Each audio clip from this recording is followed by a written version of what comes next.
Hello à tout le monde, c'est Ambercy et je suis contente de vous retrouver pour une nouvelle vidéo. Je suis désolée pour le reflet de mes lunettes, mais je suis un peu biglouche. Du coup, je pense que vous me pardonnerez. Je reviens avec une vidéo où je vais vous expliquer ce qui s'est passé ces derniers mois, où j'ai pas été très régulière. Je pense que ça fait déjà quelques années, déjà plus d'un an, que je ne suis plus du tout régulière sur ma chaîne, que le contenu n'est pas ouf, en tout cas n'est pas celui que j'attends. Et dans cette vidéo, je vais me livrer et je flippe à la mort, je vous le dis. Je flippe beaucoup, mais j'ai besoin d'être transparent avec vous. Et en plus, vous êtes ma communauté, je reçois des messages en me demandant si je vais bien, si j'ai quitté YouTube, si je continue les vidéos, si je continue pas. Vous êtes tellement bienveillants avec moi, et surtout une énorme dédicace à Dorlani. Énorme bisous sur toi mon petit chat. Vous êtes si bienveillants avec moi et c'est ça qui m'a aussi donné la motivation de revenir. C'est parti.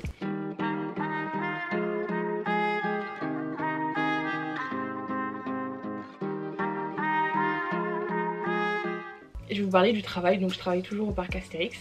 Pour ces personnes qui ne savent pas, oui, je travaille au parc Astérix dans la boutique Le Grand Marché Vitesse, qui est la première boutique en rentrant sur votre gauche.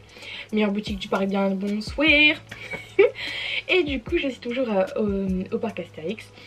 J'ai repris au mois d'avril et j'y suis toujours jusqu'à janvier. Et ça se passe super bien et pendant en tout cas pendant toutes les vacances ça s'est super bien passé. J'ai rencontré des personnes juste extraordinaires et j'ai fait beaucoup de rencontres. Parce que moi de base j'aime pas les gens. Vous allez me dire pourquoi tu travailles au parc Astérix, mais c'est pas dans le sens, enfin déjà j'ai peur quand il y a de la foule, enfin je supporte pas trop, mais bien évidemment faut sortir de sa zone de confort et je me dis c'est le travail que j'ai trouvé dans lequel je me plais et je peux pas me dire que parce que j'ai une phobie d'être entourée de personnes etc, que ce soit dans les transports ou quoi, je peux pas me dire qu'en fait ça va m'empêcher de faire quelque chose en fait, carrément pas, genre c'est pas possible. Du coup je vis ma meilleure vie là-bas et j'ai rencontré des personnes juste extraordinaires. Je pense surtout à Lisa qui est une personne juste... En fait cette fille je l'ai toujours décrite comme ça, pour moi c'est comme si vous mettiez l'amour dans un seul corps et qu'en fait ça donnait cette personne là. Elle est tellement bienveillante et elle est tellement... C'est que de l'amour cette fille, c'est que de l'amour, un truc de fou. Et j'ai jamais été aimée comme ça. Pourtant c'est mon amie vraiment avec un grand A, avec un grand M, un grand I et un grand E. C'est mon amie et... j'ai jamais eu une amitié comme ça avec quelqu'un où la personne m'aimait sans m'aimer directement. D'ailleurs ça m'émeut beaucoup parce que le sujet de l'amitié c'est quelque chose qui m'effraie mais qui est aussi très important pour moi parce que mes amis c'est la base de ma vie en fait.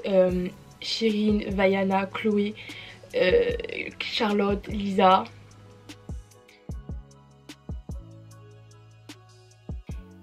J'ai appris que se tromper dans ses études ne définit absolument pas son avenir et qu'il n'est jamais trop tard pour changer et trouver ce qui nous fait vibrer. Et qu'en aucun cas, se tromper de filière, c'est un échec en fait. Au début de l'année scolaire, j'ai intégré la licence de psychologie. C'est un métier que je respecte car il aide de nombreuses personnes. Et personnellement, mon but dans la vie, c'est d'aider le maximum de personnes possible.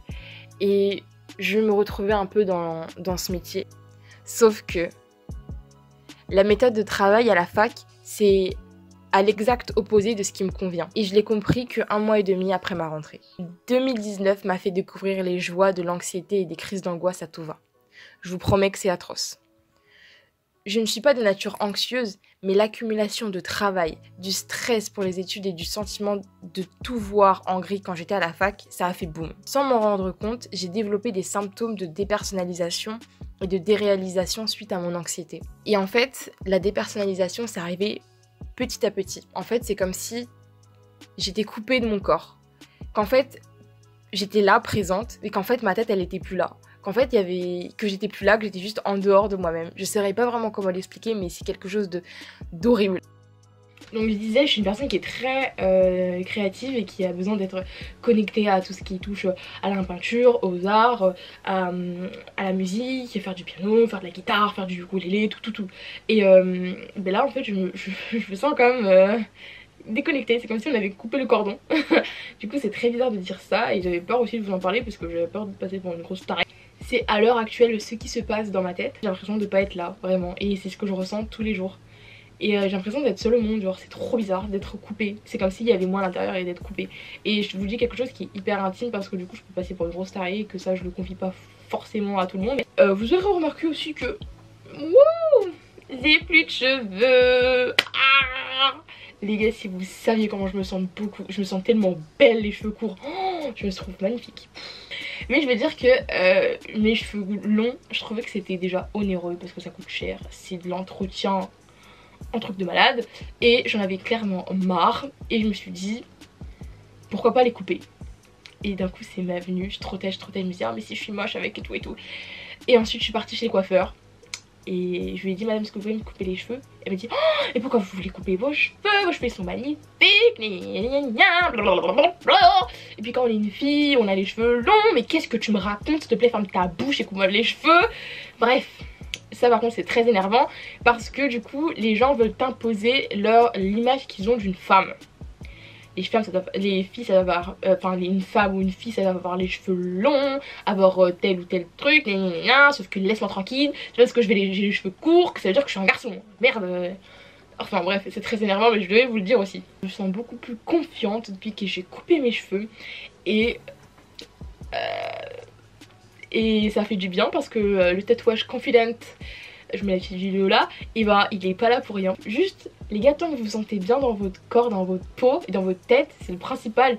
Et que Pierre Paul ou Jackie là ils vous disent oh mais t'étais mieux avec ci ou oh mais moi je préfère ça, en soi on s'en bat la couille hein.